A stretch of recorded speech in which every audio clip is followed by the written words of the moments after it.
정 의원님이 보시기에 민주당 입장에서 이 분위기 좋게 시작을 했잖아요. 네. 이거를 더 벌려야 될 텐데 좀 네. 어떻게 해야 된다고 보세요?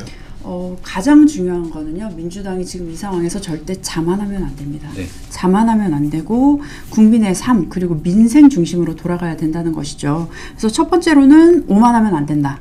그리고 두 번째는 네거티브나 이런 것보다는 민생 의제로 중심으로 이끌어야 된다. 중도층의 불안감을 건드려서는 안 된다. 사실은 지금 말씀하신 대로 여론조사 상에서는 이렇게 수치가 잡히지만 그 분들도 실제는 적극적으로 응답을 하신 분들인 거거든요. 네. 지금 그 모든 지지율은요. 실제로 대통령의 지지율과 함께 가고 있습니다. 좀 민주당 내 입장이 어떤 여론 이런 게 궁금한 거는 사실 평택을 재선거거든요. 민주당에서 조국을 비판하시는 분도 계시고 오히려 그래도 미래에는 우리가 진보 진영으로서 하나로 뭉쳐야 되니까 지금 너무 이렇게 심하게 하지 말자라는 의견들도 있습니다. 그래서 이게 좀 이중적인 감정이 있는 것 같은데요. 그것보다도 사실은 평택 재보궐에서 가장 중요한 번수는 저는 황교안 전 대표라고 생각을 합니다. 왜냐하면 저희가 지금 김용남, 조국 후보의 저는 단일화는 쉽지는 않을 거라고 봅니다. 아마 저는 오히려 단일화를 한다면 김재원 후보와 이제 김용남 후보의 단일화를 조금 더 우리가 기대해 볼 수 있지 않을까라는 생각이 드는 게 울산 같은 경우는 지금 진보당과의 그렇죠. 연대가 되어 있기 때문에 그 네네. 부분과 연계를 해서 그게 가능성이 조금 더 열려 있다라고 저는 보여지고요. 저희 같은 경우에는 지금 어쨌든 유이동 후보자와 황교안 후보자의 단일화를 당연히 저희도 많이 생각을 하고 있고 좀 진행을 해보려고 노력은 하고 있는 것 같습니다. 황교안 총리가 전 후보자가 국민의힘에 대한 또 애정이 저는 있으시다고 생각을 해요. 좀 다른 부분들을 실현하기 위해서 당을 만들어서 나가긴 하셨지만 결국에는 보수의 가치를 좀 실현을 하고 지금 여당을 견제해야 된다라는 거에는 아마 동의를 하실 거라고 생각을 하기 때문에 좀 저는 긍정적으로 예측해도 되지 않을까라고 보고 있습니다.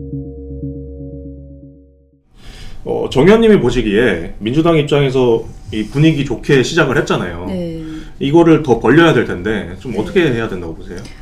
가장 중요한 거는요. 민주당이 지금 이 상황에서 절대 자만하면 안 됩니다. 네. 자만하면 안 되고 국민의 삶 그리고 민생 중심으로 돌아가야 된다는 것이죠. 그래서 첫 번째로는 오만하면 안 된다. 그리고 두 번째는 네거티브나 이런 것보다는 민생 의제로 중심으로 이끌어야 된다. 그리고 마지막은 이것도 중요한데요. 중도층의 불안감을 건드려서는 안 된다.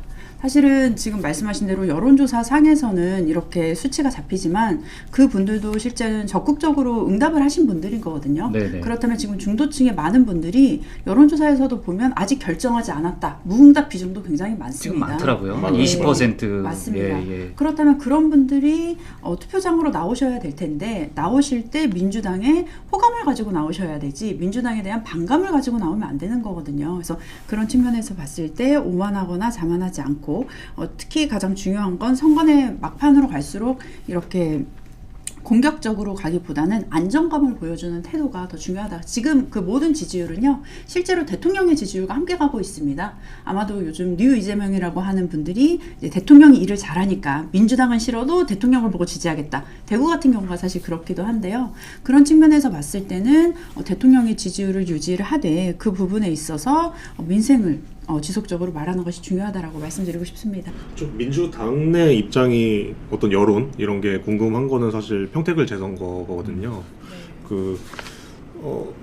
조국 대표에 대한 어떤 그렇게 김용남 후보를 공격한 다음에 합당 얘기도 하고 진영 간 이렇게 공조 이런 얘기도 하고 이거에 대해서 민주당 분들은 좀 괘씸하게 여기는 듯한 그런 느낌도 있어요.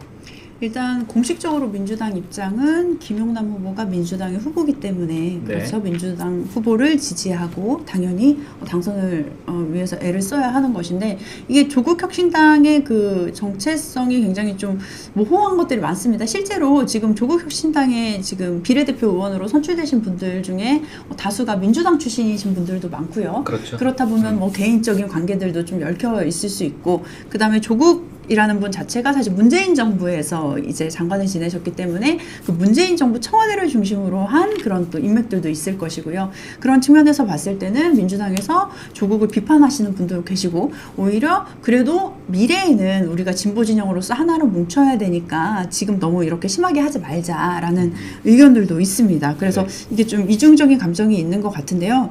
저는 그것보다도 사실은 평택 재보궐에서 가장 중요한 번수는 저는 황교안 전 대표라고 생각을 합니다. 왜냐하면 저희가 지금 뭐 김용남, 조국 후보의 저는 단일화는 쉽지는 않을 거라고 봅니다. 이제 민주당에서도 김용남 후보를 냈고 특히 조국 후보 같은 경우는 당 대표지 않습니까? 정말 그렇죠. 당을 대표하시는 분이기 때문에 아마도 후보를 양보를 하거나 이런 네. 경우는 없을 것 같고요. 그리고 김재현 후보 같은 경우도 이제 당 대표시고 네. 아마 저는 오히려 단일화를 한다면 김재현 후보와 이제 김용남 후보의 단일화를 조금 더 우리가 기대해 볼 수 있지 않을까라는 생각이 드는 게 네. 울산 같은 경우는 지금 네. 진보당과의 그렇죠. 네, 연대가 네. 되어 있기 때문에 그 네, 부분과 연계를 해서 그게 가능성이 조금 더 열려 있다라고 저는 보여지고요. 네. 중요한 건 저는 사실 황교안 후보의 변수입니다. 네. 왜냐면 황교안 후보가 지금 보통 지지율이 8%, 네, 8% 꽤 9% 나오죠. 나오거든요. 예, 무시할 수 없더라고요. 네, 예. 정말 이게 특히 평택이라는 지역이 이제 도시 지역, 이제 신도시도 있지만 과거에 이제 오랜 시간 거기 원주민으로 살고 계셨던 분들도 많이 계시기 때문에 이 지역에서의 그 황교안의 지지율이 굉장히 유의미하다. 만약에 유인홍 후보와 황교안 후보가 단일화했을 때는 네. 우리가 앞서 말한 그 부산과는 다르게 이 단일화의 효과가 시너지가 더 크다. 왜냐하면 그 황교안 후보는 과거에 그래도 국민의힘에서 당대표를 하셨고 그리고 사실은 뭐 부정선거나 이런 걸로 인해서 지금 네. 사실 결이 살짝 그렇죠. 달라져 있는 것 뿐이지 네. 제가 봤을 때는 그런 뭐 가치라든지 성향 좀 비슷하다고 보여지거든요.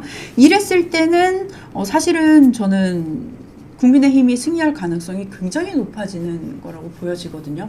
사실 특히 이게 막판에 갔을 때의 그런 가능성이 보여집니다. 이제 우리가 투표 용지가 지금 인쇄가 됐고요. 그리고 지금 그 사전선거가 있죠. 그렇죠. 아마 이달 말에 있죠. 네, 사전선거 직전이나 네. 아니면 뭐 본선거 직전에 만약에 단일화를 하게 된다라고 했을 때는 그 효과가 좀 극대화될 것 같아서 이 부분에 대한 전략을 민주당도 좀 세워야 될 것 같습니다. 저희 같은 경우에는 지금 어쨌든 유이동 후보자와 황교안 후보자의 단일화를 당연히 저희도 많이 생각을 하고 있고 좀 진행을 해보려고 노력은 하고 있는 것 같습니다. 그런데 어디까지 진행이 될지는 사실 정말 막판이 되어봐야 알 수 있을 것 같은데요.